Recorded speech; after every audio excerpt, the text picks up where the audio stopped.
Hi everyone, this is another short sermon. I'm going to talk about the armor of God. Last short sermon I talked about the belt of truth. So if you want to go back to listen to that sermon, you can. But today we're going to talk about the breastplate of righteousness. The key verse for today is in the book of Ephesians, chapter 6, verse 14. It says, "Stand, therefore, with truth like a belt around your waist, righteousness like armor on your chest." Now, the first word in that verse says stand, so we need to stand up for what we believe in. No matter what the circumstances are, we can still do what is right because we believe in God. We trust in God.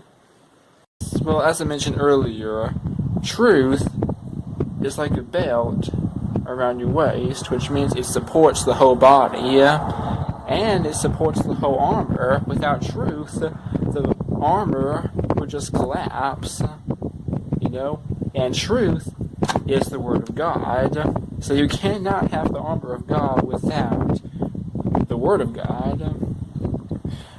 It's our guidebook for life. I'm going to talk about the armor on your chest, which is righteousness.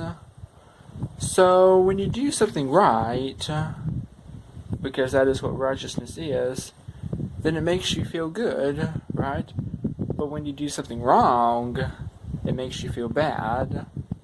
So what the breastplate does is that it protects your chest. The good and bad feelings originate from your chest.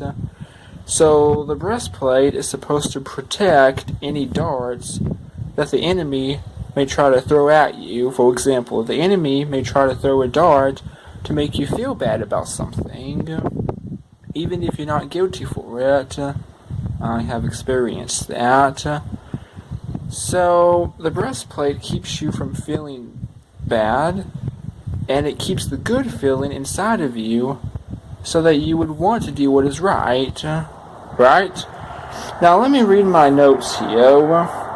The breastplate of righteousness is the second item in the armor of God, so it is the second most important. The most important is the belt, because the belt is the first piece of clothing you're supposed to put on, then all the rest of the armor, because clothes come first. Then you get the breastplate, because all the other pieces of armor may just connect to the breastplate. The breastplate can extend to the shoulders, maybe at the lower body.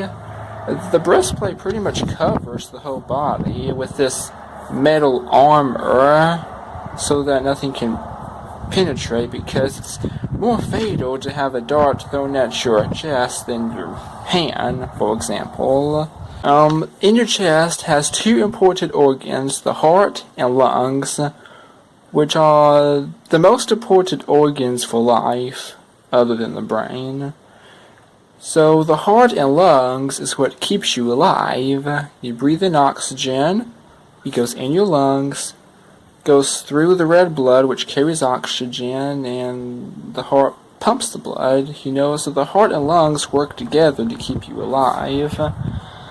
If you read the Torah, we see that the priest had a breastplate on with 12 stones on it, and each of those stones represent the 12 tribes of Israel, or the 12 sons of Jacob.